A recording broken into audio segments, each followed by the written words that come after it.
Yes, I made a big decision. I gave it all to Christ. I just had to get it right. He means so much to me. Now I know why he's testing me. Welcome to the He Loves Me, He Loves Me Not podcast with Barbara Pettis, founder and CEO of Better Place Ministries. Barbara's passion for this cause is driven by her own personal experiences with domestic abuse in both her childhood and as an adult. She is committed to helping others achieve their goals of excellence and has devoted numerous hours to educate and empower individuals that are affected by domestic violence. Her enthusiasm for this cause is infectious, and it represents her personal zeal in life. And now, here's your host, Barbara Pettis. Hey. Happy Tuesday, everybody. We are here again with another episode of He Loves Me, He Loves Me Not. I want to thank you guys for joining us today. I know that you have 100 million things that you could be doing, so I really appreciate it when you take the time out to spend it with me on every Tuesday evening at 6 o'clock. All right. I have been noticing my YouTube channel. We are getting subscribers like crazy, getting Instagram followers. We're getting likes on the Facebook page, Better Place Ministries. Thank you guys so much for that. We are wanting to reach as many people as we can. You guys are helping to do that by sharing the podcast, by sharing the videos and telling people about Better Place Ministries. It is not about me. It is about God. It is about helping other women and children. So I truly, truly appreciate everything you guys are doing. So for those of you that have not checked out the Facebook page, please do so. Better Place Ministries, like the page. Check out the website, www.bpministries.org. Follow me on Instagram and on Twitter. Then subscribe to my YouTube channel, Better Place Ministries. And you guys know that every month we give a free gift. So this month will be a gift certificate to a restaurant. I'm not going to even tell you which one. If you have shared the video at least 3 times, you will be blessed, because this is the last Tuesday of the month, right, Steve? Mm-hmm. Yeah, okay. Last Tuesday of the month. So next week, I will be announcing the winner of this month's gift card. So somebody's going to eat good if you have shared the podcast like I have asked you to. Also, we're still looking for donors. So if you want to become a donor, again, go to the website, www.bpministries.org. Become a donor. You can become a monthly donor or make a one-time donation. Whatever you donate is tax deductible, because we are a 501c3 nonprofit organization, and your donations are tax deductible. All right, let me see. I think that is all of my little housekeeping I have. You guys know that my ultimate goal is to obtain a couple of safe houses here in the community, and eventually get some property and build a facility. You know, because the truth of the matter is, and unfortunately, these places are needed. Safe houses are needed. Another facility is needed because a lot of the shelters are full. The holidays are coming up, and they are going to be impacted a lot with violence, because a lot of violence takes place during the holiday time. So my ultimate goal is to, again, open up a couple of safe houses. And you guys can do that and can help us by helping them. Together, we can make a difference. All righty. All right. So today, I know the flyers that you guys saw all on social media said Karen Green, but Karen is sick, so we're going to pray that she gets well. But let me tell you something. God had a ram in the bush by the name of Hope Woodson, and I am so grateful that she was able to join me today. You know, she did it with a smile. I'm like, sure, I will be happy to. So I am so grateful that she was able to join me today. Hi, Hope. Welcome to the show. Thank you. All right, so let me tell you guys something about Hope. Hope Woodson witnessed family violence as a child and later experienced domestic violence herself. After seeing another survivor's success story on the local news, Hope sought help and entered a victim counseling program in October of 2013. She successfully completed the program in 2015, is now an advocate eager to share her story in hopes it will encourage and inspire those currently in abusive relationships. Hope is currently in the process of establishing Recovering Peace, a nonprofit organization that will work with children and young adults, and I love that, who either witnessed domestic violence or were victims themselves.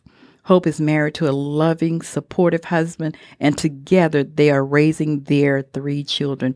I love it. I love it, Hope. And we always title the shows, and I saw Recovering Peace. So just so you know, that's the title of the show today, Recovering Peace. Okay, awesome. Dedicated to you because you decided to join us in the show today. All right. Well, thank you once again for joining us, and we are going to dive right in. I was reading your bio, so I want you to, if you don't mind, telling us about your experience, the things that you saw as a child, and the experience that you went through in domestic violence, and, what brought you to this point. Sure, absolutely. When I was 5 was the first time I saw my mother being hit. So when I was 5, I say that was the first time I was a victim of domestic violence, because it's not limited to the person that's being hit. After the incident, my mother and I never spoke about it. We never said a word about it. Flash forward to like when I was about 12 and I saw my aunt being hit by her husband. There was another incident we never spoke about. We just kind of okay, it didn't happen. When I got older, I saw another family member being hit as well. I believe it was another auntie. We didn't talk about these things. We didn't address these things. So I don't want to say I was predispositioned to be a victim of domestic violence, but I was certainly preconditioned to be one, because that was something that we definitely never spoke about. We just stayed in it and sat in it, lived in it, and ignored it. Mm-hmm. When I first started dating my ex-husband, there were some things that were red flags that I didn't know to not speak upon, because we were so used to, and I was so conditioned to ignoring the red flags. Right. I saw a meme today that said, you didn't see the red flags. And the person responded and said, yeah, I saw the red flags, but I thought it was a circus. I thought it was something fun that I was supposed to gravitate towards. Wow. Yeah, and that kind of resonated with me too. And I'm like, oh, that makes a lot of sense. When my situation with my ex-husband escalated to the point of no return for me, we were always into it. My kids were young at the time. They were 5 and 7. We got into a horrific fight. It was a bad fight. There was some blows thrown. And there was also a incident where he picked up a weapon, a gun. He never pointed it at me, but just for someone to be walking around mumbling with a gun, you never know what's going to take place. Right. The next day when I was at work, he called me, I called him, because I had to do that on my lunch breaks, on my 15-minute breaks, on my way to and from work. I had to check in.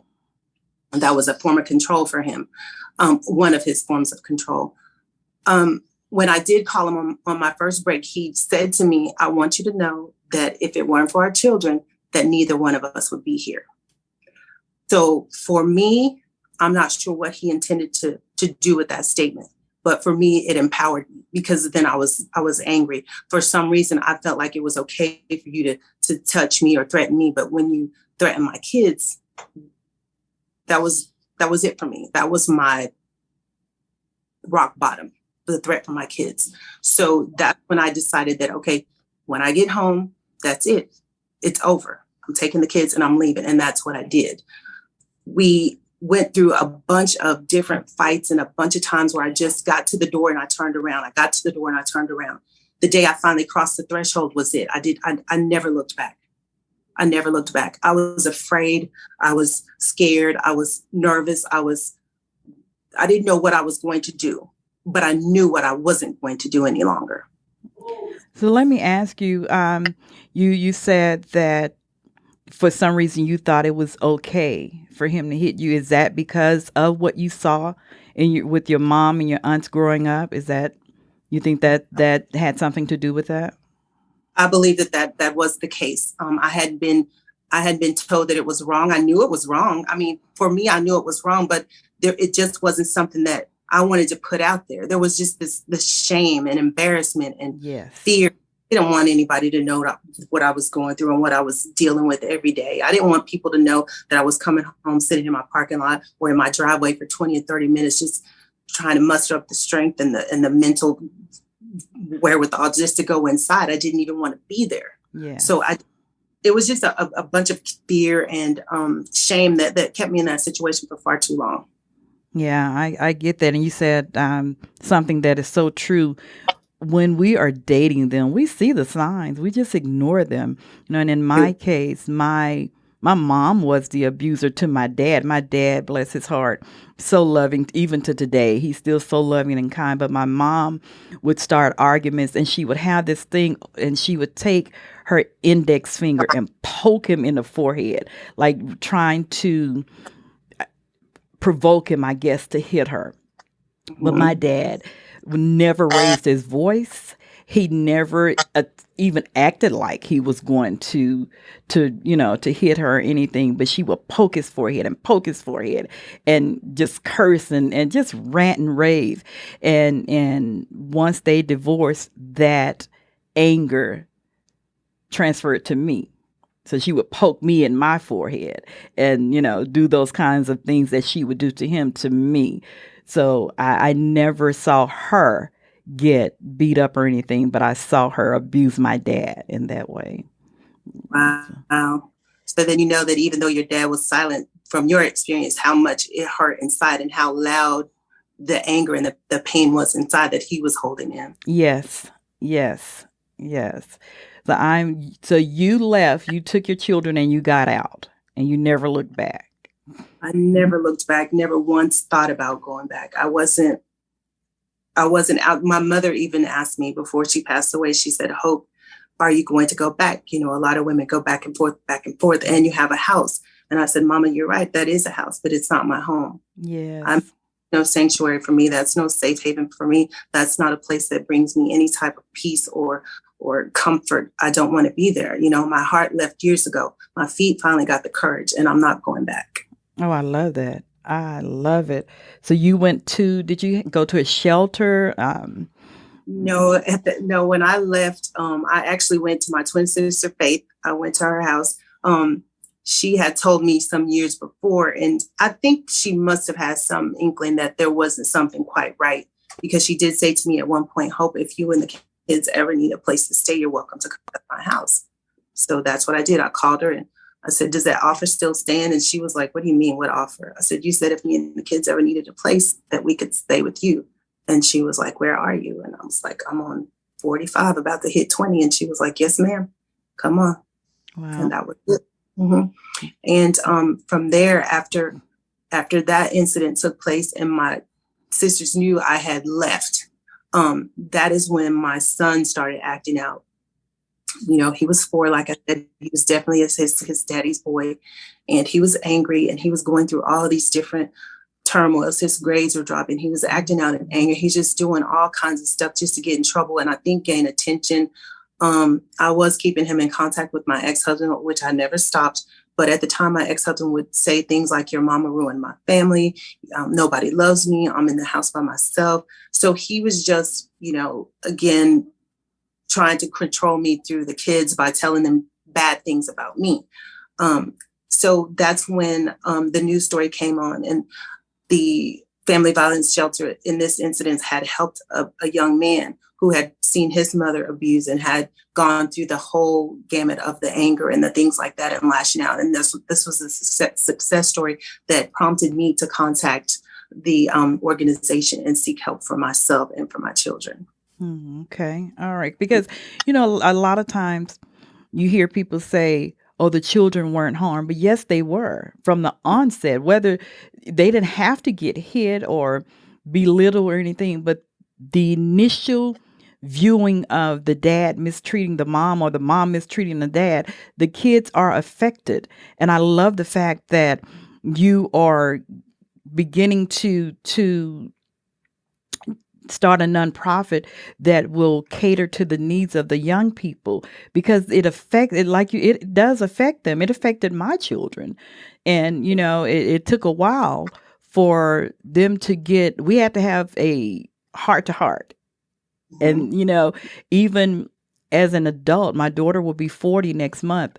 Not long ago, we still had to have a heart to heart, because she still had questions. But the children are so affected, and I get so upset when I hear people say, "Oh, the children weren't affected. He didn't do it." But no, that's not true. They definitely do. They go through the same thing that anybody else in that situation: post-traumatic stress, the whole gamut. My daughter went through anxiety and depression, so it's very real.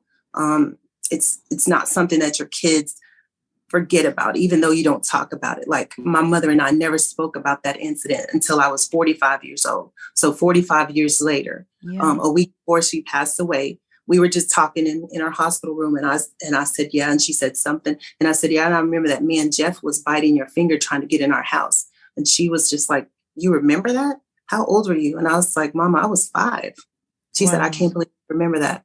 I said, like it was yesterday. To this day, I can picture and play it in my head. Like I remember it. I was 5 years old. I'm 55 now. So that was 55 years ago. I know I can tell you exactly what it was, from the first knock on the door until the time she finally was able to break free of him. Yeah. So I remember it is traumatic, and it is hurtful, and kids do need these resources and coping mechanisms and ways to deal with it, so that they know early to set and enforce boundaries that don't affect them or that can protect them, so that they don't have to go 50 years or 40 years or 20 years or 2 years, not having help with the trauma that they witnessed. Exactly. It's like having post-traumatic, what is it? PTSD. It's like having PTSD, not only for us, but for the children. So Absolutely. Yeah, I get it. I get it. Tell me about the nonprofit organization that you're wanting to establish. Tell me about that. So I want to set up a foundation called Recovering Peace. And I chose the name Recovering Peace because by definition, recovering something means to regain possession of or to restore it to its original form. So if your peace has been broken by domestic violence and by witnessing it, or being a victim of it, that's going to take a lot of work to restore your peace. Mm-hmm. My goal is to get to children while they're young. And speaking with my daughter when she was in junior high school, kids that age go through the same thing. It's called dating violence or intimate partner violence or whatever you want to call it. I just want to be able to get to nip it in the bud, so to speak, not to get to where those girls are acclimated to boys talking to them certain ways and for boys being treated a certain way too, because it goes both ways. Like you said, women and men both can be perpetrators. Men and women both can be victims. So my goal and my purpose is to teach young children that healthy boundaries are important, what a healthy relationship looks like in any facet, whether it's mental, whether it's physical, whether it's sexual, whether it's peer pressure, that you don't need to become a victim of something, that if you learn to love yourself and protect yourself, then by doing that, you automatically negate anything else that goes against those principles. I love that. I love it. And I'm sure that you've already started working with young people before you even get the nonprofit going, because I'm sure you've spoken to young people and had different speaking engagements where you are addressing these issues, right? Yes. And that's my goal is to keep doing so. I initially want to go into schools and camps and churches and just speak to the young kids, because they need to know that, first of all, there's someone willing to listen to you. Secondly, that this isn't normal, that it's not right. And you have the power to stop it. You have the power to take control of your life now. You don't need to set on a pattern that's going to put you in a position that your mom is in, or your sister's in, or your uncle's in, or your dad. You don't have to be defined by what you witnessed. You can definitely write yourself a brand new book. You can go on your own path, but you have the power to do it. And they need to know that the power is within them. And when you give someone else, when you relinquish that power to your husband or to your boyfriend, then you've done just that. You relinquish power of yourself. I love that. I love it. So did you participate in counseling? Did your children have to participate in counseling? How did all of the recovery for you guys play out? Yes, absolutely. We all went to counseling. I went to group counseling. I went to one-on-one therapy. My children participated in group and one-on-one therapy. There was a lot of prayers, a lot of tears, a lot of apologies, a lot of forgiveness for myself, because I did blame a lot of things on myself. And victims of domestic violence tend to do that. We do take the blame for everything. So I was apologizing for his actions. I was apologizing for not being brave or strong enough to walk away earlier. I was apologizing for the anxiety and the depression that my kids went through after the fact.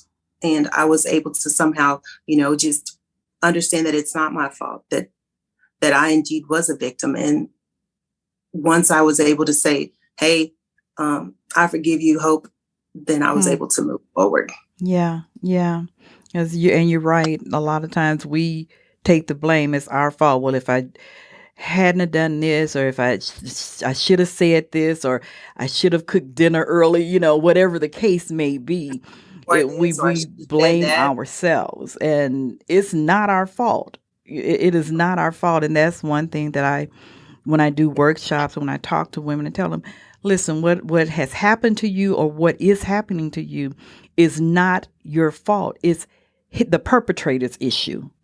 Correct. And I think that is so important to get across to people, get across to women that, no, you didn't deserve this. No, you don't deserve this. This is not a burden that you have to carry. And we do tend to apologize for the perpetrator's behavior. No. Right. That's just a form. I'm not sure what seed or what gene or what a victim goes through, but we all tend to take on that, the role to protect the perpetrator, whether it's making up lies why he doesn't want to come to a certain event, whether it's making up lies about where this bruise came from, or making up lies about why you don't want to go anywhere all of a sudden, yes.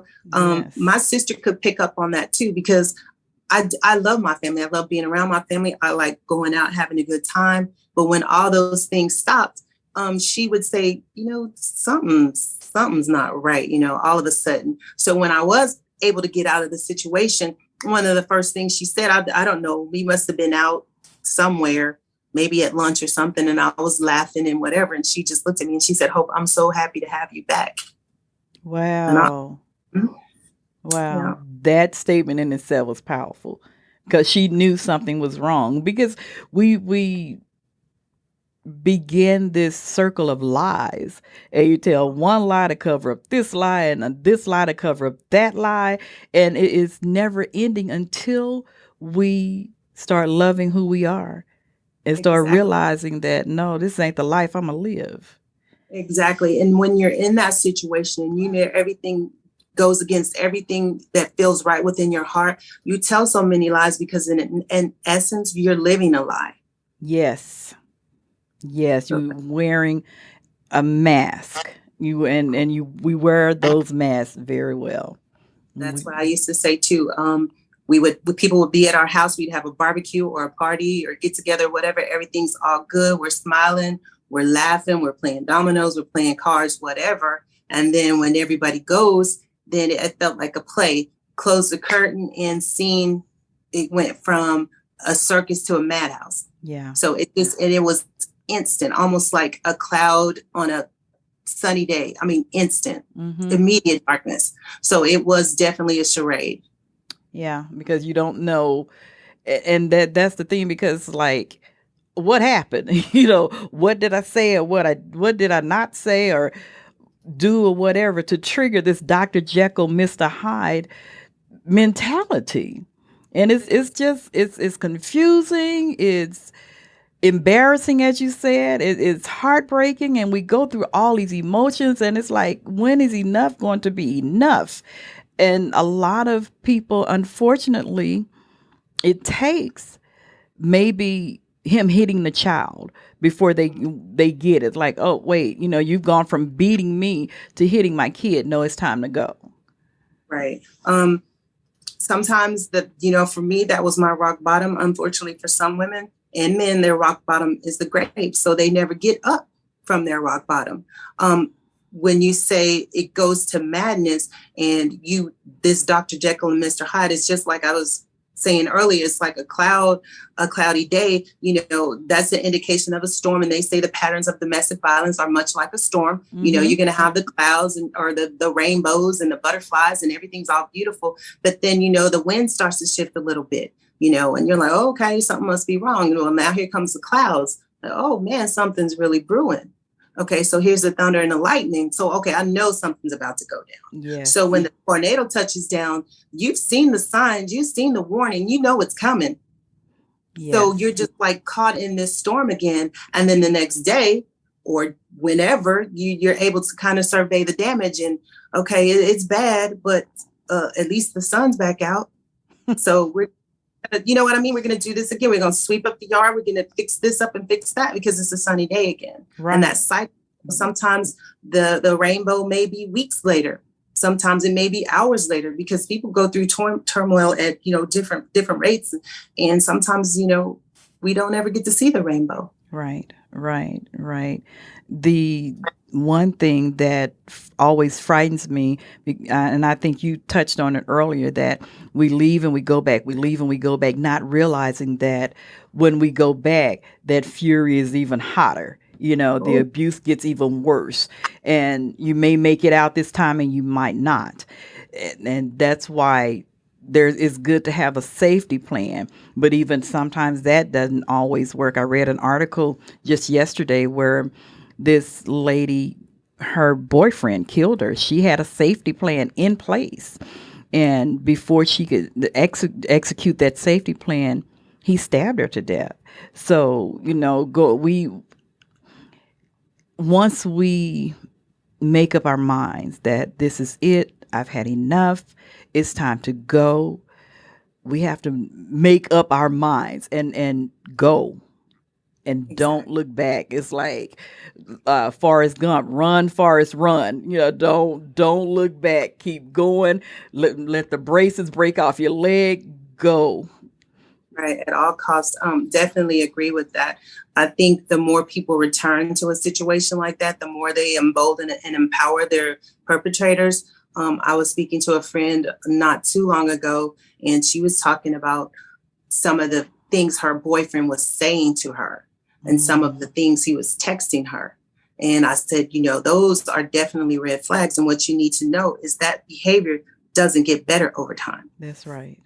It actually worsens over time. Right. So this is something you can absolutely stop now. So you don't want to get on down the road, because what happens is we'll get a nasty text, or we'll get a nasty word, call out your name or whatever. And, oh, I was just playing with you. You too sensitive. They start downplaying it, yes. Trying to make it like, oh, it's not okay that I called you a bitch. But, I was just playing with you. I call all my girls bitches. And yeah, I was just messing with you. I love you. I was just playing with you. So every time the condition worsens, it's always, I love you. I didn't mean that. Mm-hmm. So, and they're taking the responsibility to begin with. But like you said earlier, pretty soon it becomes your fault. Well, if you hadn't said that, then I wouldn't have reacted this way. If you didn't do that, then I wouldn't have reacted this way. So it's your fault that I hit you. It's your fault that I slapped you and blacked your eye. It's your fault, because initially what we start doing is we start placating these individuals, and we start accepting the behavior. And once you accept the behavior, it's hard to get out of it. Because Right. what was good yesterday, now all of a sudden it's not good enough. Right. So that's why we need to teach children to get that power early and set boundaries early. Just like a basketball game. These are the rules. These are the boundaries. You cross this line, you're out of bounds. Game over, blow the whistle. But those boundaries you can't cross them sometimes in basketball. You can't ever cross them. You step over the line, stop the play. So that's the way it needs to be in life. You can't let them go back and forth. You can't let them do it sometimes. You have to stop it immediately, all the time. It All the applies time. I love it. all the players, same rules. I love that. I love it. You're absolutely right. Because they'll say, well, it's your fault I call you that because that's how you was acting, that I spoke at my church this past weekend on domestic violence. And one of the things that I said is that I wonder what would happen if we started teaching our children at a young age, the girls, that you have value, you have worth. There's standards and boundaries that you need to set. And then real men, because real men don't hit. And, real men start educating and teaching our young sons how to be a real man and how to love a woman. I wonder how different things would be if we started like you are doing, teaching them these type of values and boundaries and standards at a young age. And they start seeing positive influences, positive moms and dads loving one another. And it's not that you're going to have the Huxtable household, or Family Matters or whatever those shows used to be. It's not going to be that way, but you can agree to disagree in a loving manner that will still teach your children how to do it constructively. Exactly. I agree with that. And I think we should teach young men, like you said, that real women don't hit, or real men don't hit. And we should also teach young women that real women don't allow it. Yes. What happens to you is 9 times out of 10 what you allow. And good, bad, or ugly, I believe that. What you allow is going to happen. Now, it might be dangerous in some situations to not allow it, but I don't think anybody comes out the gate shooting at you or stabbing at you. I know that those things progress. Educating the young men and women and teaching young men what a man looks like, and at the same time, teaching young women what a woman looks like, what a woman will allow to happen to her. Yes. So what you allow will continue. So you have to stop it, nip it in the bud. First time, it's over. I'm out. No apologies. I accept your apology, but I got to go. That's it right there. That's it right there. I lost my train of thought that quick. My goodness. I told my guest last week that we teach people how to treat us. Right. So we have to teach them, look, like you said, these are the boundaries. This is what will tolerate. This is what I'm not. If you ever cross that line, it's done, over, period. It's not even up for discussion. Exactly right. And my mother taught me the same thing. You train people how to treat you. And that goes from the first addressing. You don't call me out of my name. If you call me the B word, that's it. That's for anybody in any situation. That could be for your coworkers. That could be for your boyfriend. That could be for the people at church or the man at the grocery store. If you, hey gal, I'm not a gal. You have to stop people immediately from treating you any old way. That's right. That's right. You're not nobody. That's right. I even hate it when I hear women calling each other that. That's not a term of endearment. I hate it when I hear that. I'm like, no. And I know, when I was out there doing whatever I was doing, I'm sure I did it too. But with age comes wisdom. Mm-hmm. And, wisdom and education. And that's not a term of endearment. And even with friends, you teach friends how to treat you. Absolutely. I don't care, man, woman, boy, girl, cross that line, I'm done. Right. Because if you don't end it there, guarantee you they're going to get it. They're going to do it again. If you allow a man to call you out your name once, he's going to do it twice. If you allow him to hit you once, he's going to hit you twice. Yes. Whatever you allow him to do, he's going to test the water sometimes. I think in my situation, it was definitely like a remote control. I'm going to push this button and see what happens. Okay, well, I know if I push this button, she's going to soften and she's going to come back. So you have to take your own remote control. You don't give anybody else power over you or control over you. So you don't let people push your buttons.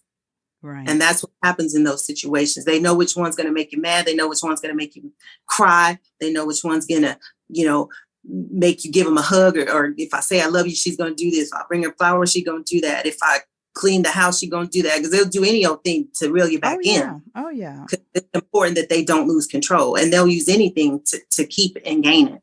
Oh, yeah, absolutely. Absolutely. I'm so sorry. I didn't mean for that. I don't know what came over me. Mm-hmm. I love you. Let's go to dinner. Let's take a vacation. Yeah. That's it. All kind of excuses. I lost my job. My mama got sick. The car broke. I'm under a lot of stress. This, that, the other. I wouldn't do you if that was going to happen. I wouldn't, I would never do you like that again. Again. Yeah. But I had to tell a young lady. She said, well, he just pushed me. I'm like, so what? You think he's not going to push you again? You think that push is not going to turn into a punch? A slap? I'm like, no, honey. It's time to move. It's time to go, because that was just your initiation. That push was your initiation to abuse. Right. And that's what we always do. We always try to downplay it. Oh, girl, it's okay. He barely scratched me, or he barely did this. He barely did that. And God forbid they leave a mark on you. Yeah. You're going to do everything you can to cover that up. Oh, yeah. Because you're protecting him. I'm going to put the glasses on, or the long sleeves, or the makeup. So you're just doing all these things to protect the person who's committing a crime against you. If you know who stole your car, or if you know who broke in your house, or who did whatever to you, you're going to tell the police. Yeah, you're going to point them out. And for sure who it is. You're going to absolutely point them out. But when it comes to something like domestic violence, you're not going to say a word. And you know exactly what he looked like. Name, rank, serial number. You can give him everything he needs, but you're not going to say anything. But we protect the perpetrator. Like, women will call the police on them, and then once they come, they're going to attack the police because, I don't want him to go to jail. I just wanted him to stop hitting me. Right. It's with education and doing what you and I are doing. I pray that women will finally get it, and some change will come. And people will start acting better, for lack of a better word. We have to keep having the conversations, because I didn't have this conversation when I was 5. Yes. So it's important that these conversations keep taking place, because somebody's listening. Yes. I don't know who, but somebody's listening. It might be somebody's brother who knows what she's going through. It might be somebody's coworker, but somebody's listening. Somebody's taking notes. There's a man out there who realizes he's doing wrong. There's a woman out there who realizes she deserves better because of conversations like this. And hopefully somebody will be empowered to say, hey, I got to get out of this. Or some man may be empowered to say, yo, man, you got to stop doing what you do. You wrong. Yes. Start holding your counterparts accountable. I spoke at my church this weekend on domestic violence, and there was a man in the audience. He was a visitor. And after service, my pastor and I was talking, and he saw the guy coming towards me, and he said, I think this guy wants to say something to you. And so the guy walked up to me, he hugged me, he said, as of today, I'm a better man because I heard you. I heard what you were saying. And let me tell you something, that did all the good in the world to me, because if I don't reach but one person, and for a man to say that means a lot. That he heard exactly what I was saying, and so I pray that he's true to his word. Maybe he's abusing whoever, or I don't know, but I pray that he's true to his word. And that's why I do what I do every single week here at the studio, every single week, to bring about awareness, to let people know, hey, this behavior is not okay. And you don't have to put up with it. And if I don't reach but one person, I've done that. Maybe next week I'll reach another person, and they'll see the survivors that come on. They will hear you guys' story and think that, well, wow, if they can do it, so can I. It's, we can make a difference. I agree. And I think that when you touch one person, then you touch two more people, because they're going to say something. I think it's just like a domino effect, because if you touch him in a way that he's going to stop doing something, or even start doing something, if he's going to start interceding for a victim, if he's going to stop being a perpetrator, then somebody's going to see what he's doing. Somebody's going to notice a change in him, whether it's the woman or the man he might be hitting, whether it's child that's in the household witnessing. So even though he may not say anything to somebody else, he's definitely going to affect somebody else. So when you affect one person, that's just the one person that it takes to change the world. Absolutely. So I never look at it like, if I'm going to affect one person, because I know we all know somebody. So if he goes and tells a story and he's just talking to someone and they're like, oh, wow. So now that person is changed too. Absolutely. Absolutely. We have to be the change that we want to see in others. Absolutely. Well, thank you so much. I want to give you some last remarks. So is there anything else that you want to tell our listening audience today? No, I think we pretty much covered it all. I just want everybody to know that there are ways that you can get out. There are resources available to you. You don't have to stay in that situation. You don't have to be ashamed or afraid or in fear for your children. Those excuses you leave for staying should be your reasons to leave. Absolutely. Absolutely. Hang on, Hope. Don't go anywhere.